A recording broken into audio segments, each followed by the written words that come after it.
Ustaz, kalau saya menangis karena pernah marah dengan anak saya gara-gara main HP melewati batas sampai berebut dan membanting benda itu di depannya karena emosi. Apakah ini termasuk saya kesalahan besar dengan sikap itu? Setelah kejadian beberapa saat kemudian saya peluk dan minta maaf. Justru saya bangga anaknya ada di asrama. Sudah 100% kita pasrahkan dengan ikhlas pada ustadz-ustadznya. Yang sudah ya sudah. Lain kali kalau emosi jangan dilampiaskan seperti itu. Nanti di depan anaknya membanting apapun, kok khawatirnya anak ikut-ikutan. Karena biar bagaimanapun anak itu, apa yang dilihat anak pada orang tuanya itu adalah kebaikan menurut anak. Ya, kalau orang tuanya marah, kemudian keluar dari lesannya sumpah serapah, cacian, makian, bisuan, kemudian bantingi apapun di hadapan anak-anak, khawatirnya tidak memberikan pendidikan yang baik pada anak. Nanti akan dicontoh oleh anaknya. Karena anak juga manusia, punya rasa marah juga. Sehingga apa yang didengar oleh anak, apa yang dilihat oleh anak, apa yang dirasakan oleh anak itu adalah pendidikan.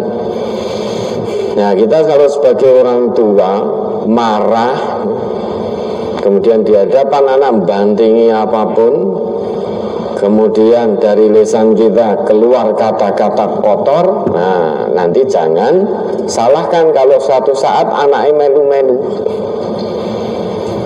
Mengapa? Ketika marah, dulu orang tua saya pas marah banting ini, banting itu, terus keluar kata-kata kotor, misuh-misuh, nah anaknya ikut-ikutan. Nah, orang tuanya mendengar itu, nak kok kamu seperti itu? Dijawab oleh anaknya, lah saya kan hanya ngikuti bapak. Dulu bapak pas duka atau ibu pas duka kan juga keluar sumpah serapah, lesannya kotor, kemudian bantingi apapun. Nah, saya ini kan hanya melihat dan mengikuti apa yang dilakukan oleh bapak sama ibu. Nah, kalau sudah begitu, ya tidak bisa jangan nyalahin anaknya. Karena anak itu melihat, ya, pendidik terbaik itu adalah orang tua, bapak ibu. Itu madrasah pertama bagi anak-anaknya. Maka didik dengan baik, akhlak yang baik. Apa pernah Nabi ketika marah terlampiaskan seperti itu? Tidak pernah Nabi. Maka kalau mengaku umatnya Nabi Muhammad, ikuti, jangan mengikuti hawa nafsu. Marah apa tidak boleh? Boleh marah, tapi sebagai seorang muslim diatur, ya. Karena menurut Nabi orang kuat itu bukan orang yang menangan kalau bergulat. Orang kuat itu, kata Nabi, man yamliku nafsahu indal ghadab. Itu orang yang bisa mengendalikan dirinya saat marah. Itu kata Nabi kita, orang kuat. Laisal qawi bis sur'ah. Orang kuat itu bukan orang yang menangan kalau gulat, tetapi orang kuat menurut Nabi, man yamliku nafsahu indal ghadab. Boleh marah, tetapi harus bisa mengendalikan dirinya. Jangan terlampiaskan, jangan dituruti emosinya. Kalau dituruti emosinya sudah, semua larangan agama akan ditabrak. Orang marah kalau menuruti, ya nanti keluar dari mulutnya kata-kata yang tidak nyaman didengar, kata-kata yang menyakitkan, kotor, keji. Mungkin ada yang main fisik juga kalau marah, main pukul dan lain sebagainya. Ya, maka ini ya sudah, yang sudah ya sudah. Alhamdulillah sekarang putranya sudah di asrama. Jangan menyerahkan 100%. Dia tidak pas kalau menyerahkan 100%. Karena biar bagaimanapun anak-anak itu di asrama tidak selamanya. Nanti akan ada masa libur, ya, kemudian lulus. Kalau libur lulus, anak-anak akan kembali ke rumah. Nah, nanti kalau dipasrahkan 100%, nanti ketika anak libur pulang ke rumah, ya, orang tuanya juga lepas dari pengawasannya nanti dengan dalih mesake. Wis ning pondok kesel anu mesake, di asrama kesel mesake, iki mumpung ning omah wis ben bebas sak karepe. Bukan begitu pasrah kepada ustadz-ustadznya itu, maksudnya bukan seperti itu. Pasrah itu berarti apa toh yang dididikkan dan diajarkan oleh ustadz-ustadznya selama di pondok ataupun di asrama. Nah, nanti ketika anak liburan, maka ketika di rumah orang tua menyambung, jadi meneruskan pendidikan yang selama ini diberikan di pondok ataupun di asrama. Jangan dibiarkan begitu saja, jangan terlena. Toh sebetulnya ustadz-ustadz yang di pondok di asrama itu sebetulnya hanya meneruskan pendidikan orang tua masing-masing ketika di rumah. Nah, dulu sebelum mondok, sebelum di asrama, kan di rumah dulu. Nah, di situ diawasi, dididik oleh orang tua. Nah, maka pondok meneruskan pendidikan itu, asrama meneruskan pendidikan yang baik dari orang tuanya. Nah, nanti ketika pulang, libur atau lulus, orang tua meneruskan apa yang dulu dididikkan, diajarkan di asrama maupun pondok, sehingga terus estafet seperti itu. Ingat ya, asrama pondok itu bukan bengkel, bukan. Itu bukan tempat pendidikan yang pertama dan utama bagi anak-anak, bukan. Tempat pendidikan pertama dan utama bagi anak-anak adalah orang tuanya. Maka asrama kita, pondok itu bukan bengkel.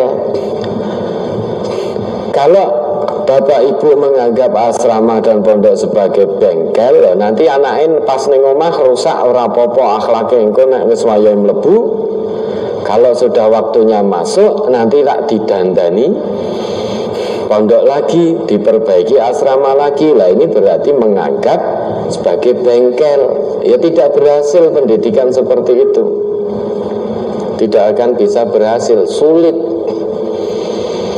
Nah, ini kewajiban kita sama muslim. Salah satu tujuan hidup ya, menurut Allah agar kita menjadi khalifah. Al-Baqarah ayat 30 itu.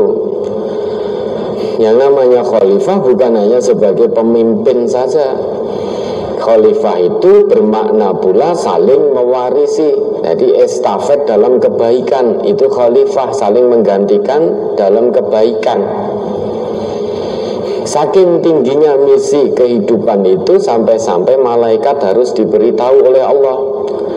Wa qala rabbuka lil malaikati inni ja'ilun fil ardi khalifah. Dan ingatlah ketika Tuhanmu berkata kepada para malaikat, inni ja'ilun fil ardi khalifah, aku jadikan di atas muka bumi ini seorang khalifah. Sehingga ini tujuan hidup yang kedua, tujuan dari diciptakannya manusia. Ada dua tujuan penciptaan manusia. Pertama untuk ibadah, kedua sebagai khalifah. Khalifah itu bukan hanya sebatas pemimpin, namun khalifah juga berarti saling mewarisi kebaikan. Nah, maka hamba Allah yang fitrahnya jalan hendaknya memahami dua tujuan penciptaannya ini. Biasanya banyak di antara kita melupakan ini. khalifah, saling menggantikan kebaikan. Maka setiap anak terlahir dengan fitrah. Fa'abawahu yuhawwidanihi au yunassiranihi au yumajjisanihi. Maka orang tuanya atau lingkungannya itu yang berperan pertama kali. Setiap anak terlahir sesuai fitrah, yaitu siap untuk beragama tauhid, menjalankan agama tauhid. Nah, untuk itu lingkungannya yang pertama berperan, bisa orang tua atau lingkungan masyarakatnya atau di sekolahannya itu berperan. Dan nanti kalau sudah anak dimasukkan ke pondok atau asrama, maka kebaikan yang dulu dididikkan, diajarkan orang tua kepada anak ketika di rumah, itu dilanjutkan oleh asrama, oleh pondok, oleh ustadz-ustadznya. Nah nanti begitu anak liburan atau pulang atau lulus, maka orang tuanya melanjutkan kebaikan dari pendidikan dan pengajaran. Dengan demikian maka generasi Islam akan terjaga akhlaknya dari waktu ke waktu. Nah tampaknya saat ini itu banyak yang mengabaikan. Kita bisa melihat bagaimana akhlak generasi kita yang harusnya juga saling mewarisi kebaikan. Akhlak anak-anak kita sejak kecil, sejak remaja, sejak ini sudah luar biasa, kalang kabut akhlaknya, ya. Pelanggaran-pelanggaran agama di sana sini dilakukan oleh generasi-generasi kita. Nah, bagaimana Islam akan kuat kalau generasinya sejak dini itu sudah melempem? Generasi kita ini saat ini sudah terlena, diberi HP saja sudah terlena, sudah lupa dengan Allah, lupa dengan akhiratnya. Beri gadget itu sudah terlena, habis waktu untuk bermain gadget 24 jam habis. Dan yang dibuka yes ngono-ngono kuwi. Jangankan buka Quran, ya sing dibuka gitu-gitu itu.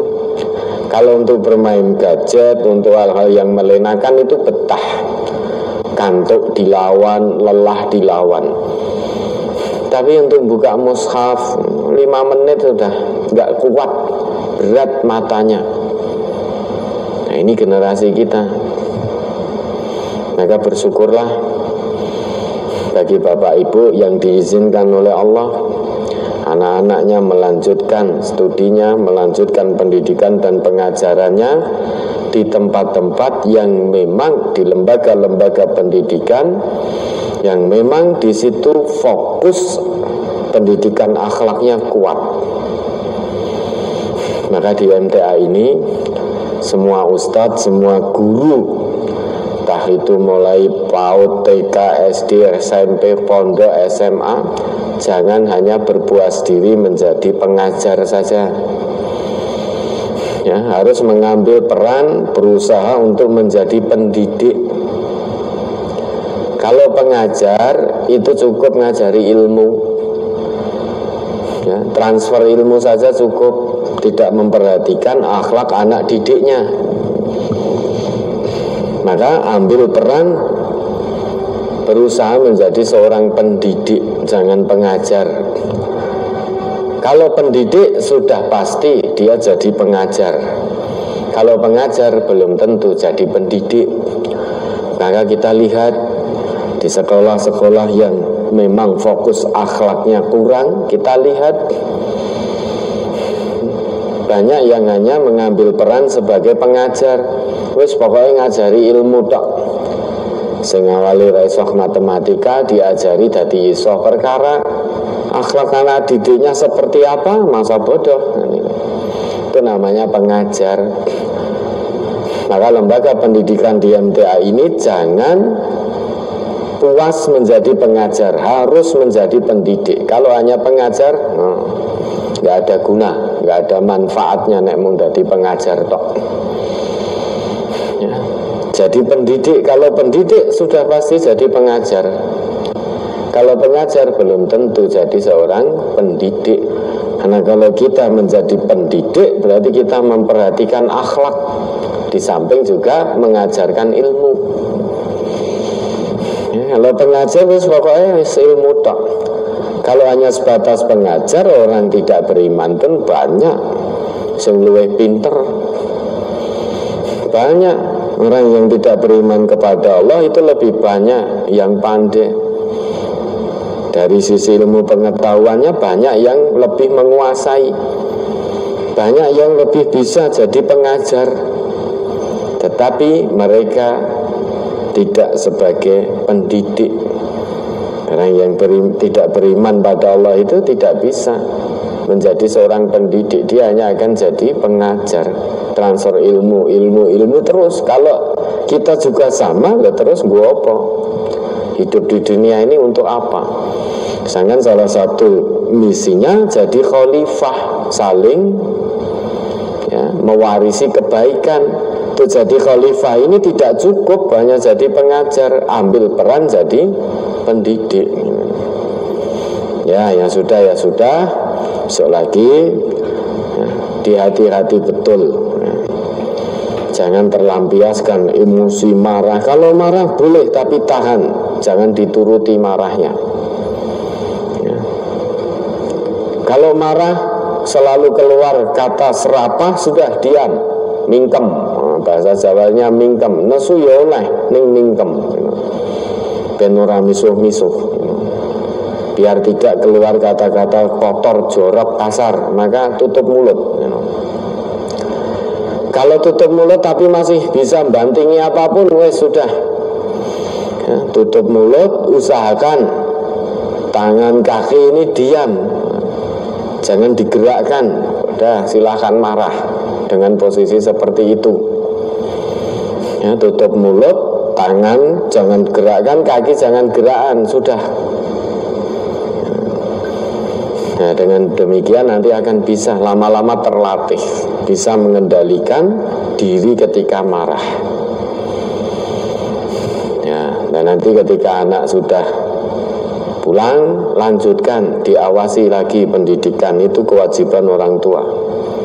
Satu ustadznya tidak mungkin bisa memantau 24 jam dari jarak jauh, itu tidak mungkin. Maka pembelajaran jarak jauh ini memang bisa, ilmu ditransferkan bisa. Namun akhlak, pendidikan akhlak tidak bisa ditransferkan. Satu ustadznya suruh ngawasi 24 jam ya kesulitan. Maka kalau di rumah, kewajiban orang tua melanjutkan pendidikan baik yang sudah diberikan oleh asrama, oleh pondok, dilanjutkan oleh orang tuanya. Jangan biarkan anak ketika pulang akhlaknya menjadi kembali seperti semula atau rusak dengan dalih hanya gara-gara kasihan sudah sekian lama di pondok, di asrama, mesake mumpung ning omah wis ben sak katoke. Itu salah. Salah. Kerusakan yang ditimbulkan akan berat. Status di asrama, di pondok kesulitan. Karena yang ada nanti sampai di pondok, sampai di asrama sudah tidak kerasan.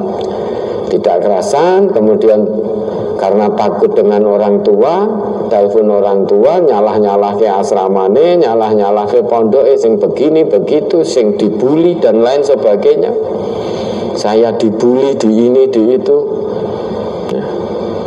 Nah itu sebetulnya mergo ora kerasan tapi takut dengan orang tua, sehingga cari-cari dengan menyalahkan sana sini.